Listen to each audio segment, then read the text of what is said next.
About 18 years ago, this woman here became a household name. And she did something that made everyone turn and look and take notice. Similar to what Amy Lee did with Evanescence, Lacey Sturm did for female metal vocalists. The problem is that it was in the United States. Vocalists like Lacey existed in Europe long before. But us in America, our first introduction to a dark, disturbing, passionate, unbridled vocal was Lacey Sturm. Similar to with Amy Lee, our first example of that operatic, classically trained vocal style in metal was Evanescence. Those things existed in Europe for a long time. To this day, the sound of Lacey's voice still sends chills up my spine because nobody sings more personal, raw, and the sound of her voice elicits an emotional, chilling response.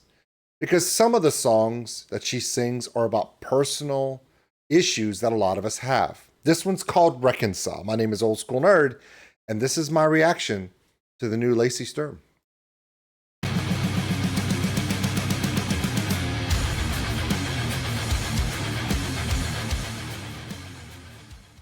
Now, I will admit, Lacey Sturm has a very interesting story, okay?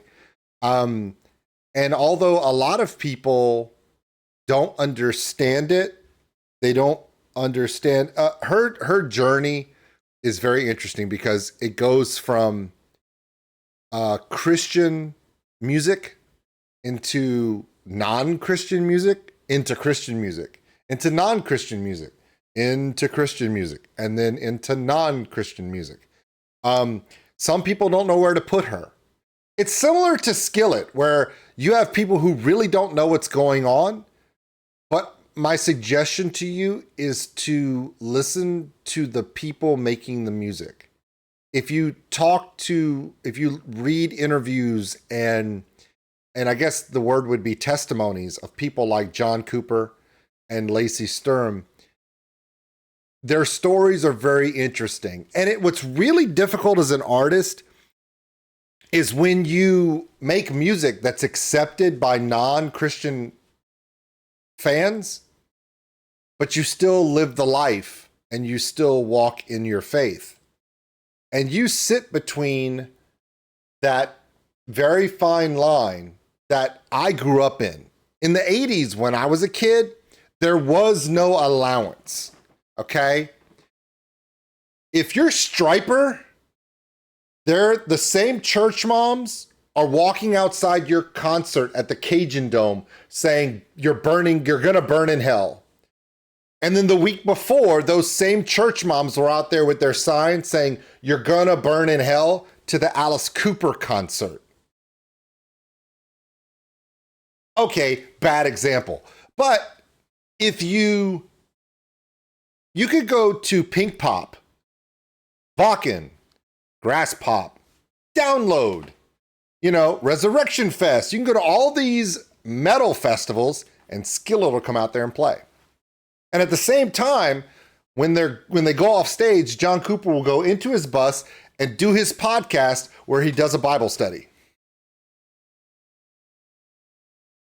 Yeah, you try doing that. That's a lot of pressure because you're not only being scrutinized by metal fans, but by your own religious culture. And look, nobody is more judgmental than those fundamentalist Christian cultures. I know this. I grew up in them.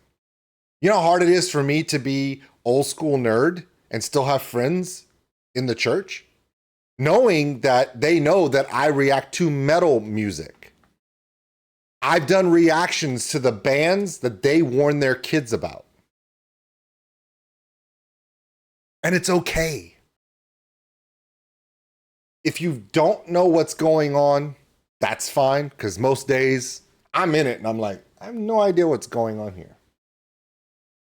So for those of you who have given Lacey hate or grief, or you've trolled her accounts because she lives a life that you don't even understand.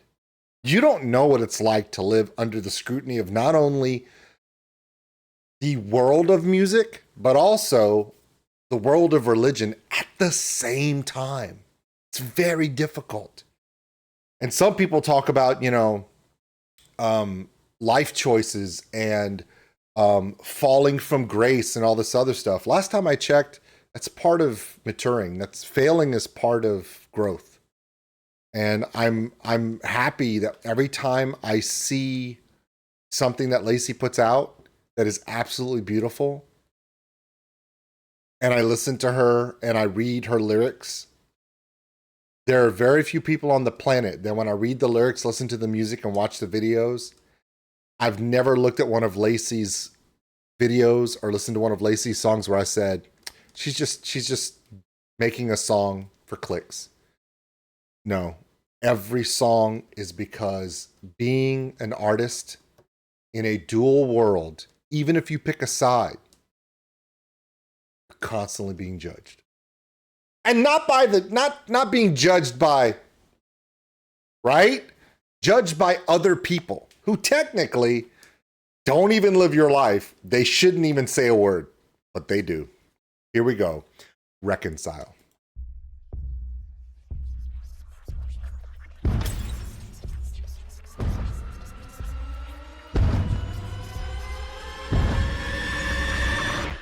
I thought my knuckles were bleeding for the right reasons, fighting the good fight in every open season. Now my hands are busy pulling out planks of wood.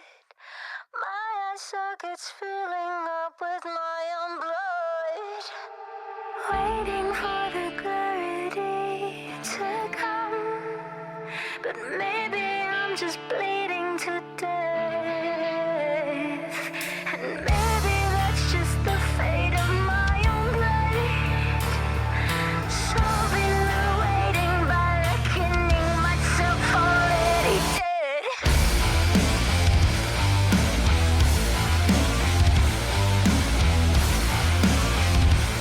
Okay. Normally, when I go on a rant about something, I usually do a rant and it's because of something I've seen on the video. And this is something that people are going to comment in this reaction and go, you're lying. You're making this up. It's all for clicks and you're full of crap. I didn't even know this song existed until Wretched Rob requested it live on Twitch. He literally requested it live in front of an audience. And I have witnesses that he requested this song. I had no idea what it was about. And I literally shared my thoughts on what it's like to be Lacey Sturm without ever hearing this song or playing this video.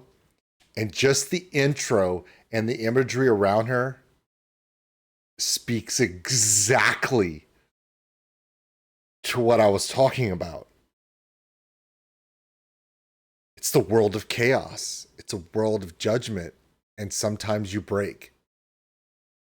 Sometimes you get caught between two levels of judgment from two different directions, and you're seeing all this play out. And all I did was talk about her and John Cooper and the people that try to do one thing while they live another life. And it's part of their journey as artists. And it's hard to be those people. And I didn't realize that this video was going to show that right in the first 1 minute. This is freaking me out. And Wretched Rob and Scott Mason, and I will go through this list, Rezel, Meandris. I mean, people that have been around my channel a long time, you guys were here when this happened.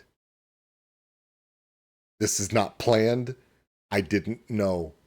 I just started talking about how her music and her story makes me feel. And then this happens. And it's freaking me out a little bit. I guess it's a good thing. Let's keep going. Oh, come and be reconciled. At the wedding of funeral pyre, romancing pride to death, disgusting, categorizing love. And how do we bleed and how do we breathe? I love we're too proud to see.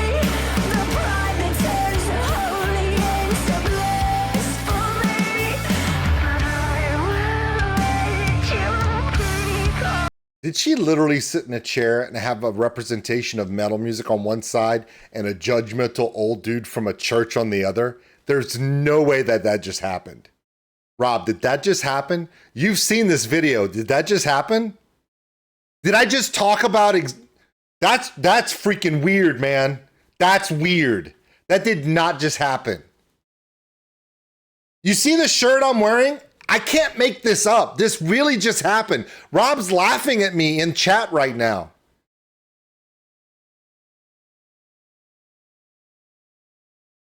I literally just talked about this before I pressed play on the song, and that just happened. She's sitting in a chair being judged from both sides. There's no way. Stop laughing at me, Rob.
Okay, that's haunting. That's just so freaking haunting to me.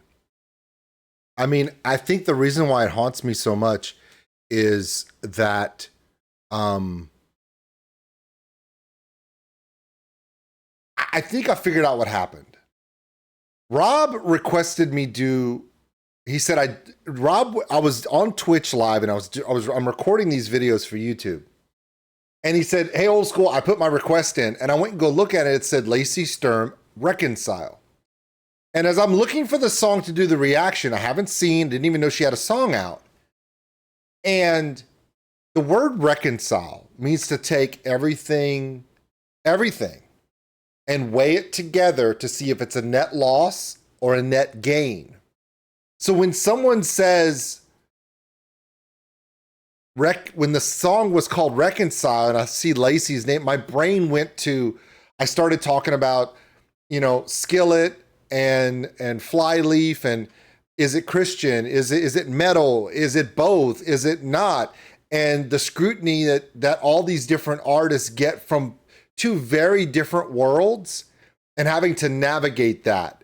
And specifically about Lacey, because she's gotten a lot of grief from both sides personally.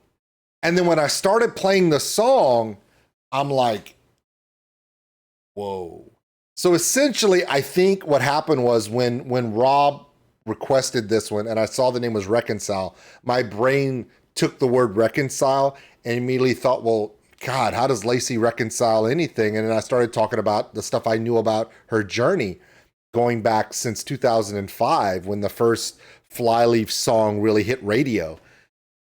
That was really weird. That was very creepy to me that I went on that little rant at the beginning, press play, and in the first minute of the song, everything I had been talking about, she's showing it in the video.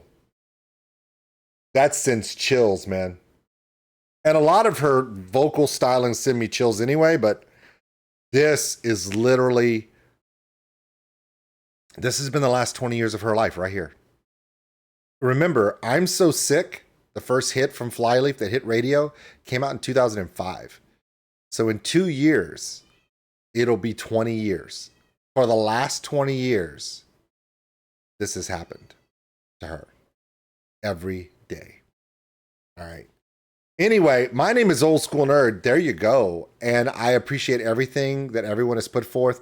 Check out this song. It's really cool. Outstanding work. Unless you've lived Lacey Sturm's life, please leave her alone. Because if you don't know, you don't know. I would never want to live her life.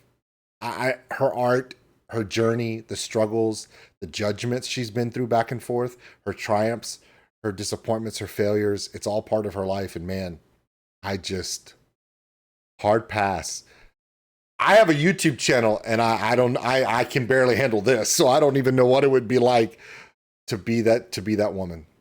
All right, everybody. Thank you so much. And with that, we'll see you later. Thanks for watching, everybody. If you enjoyed this video, give us a like. It really helps the channel grow. Also, if you want to subscribe, right there. Big thank you to all my Patreons out there. We appreciate everything you do. If you want more content like this video, check them out above. Remember, love one another, take care of each other. We're all stuck on this mud ball together. We'll see you later.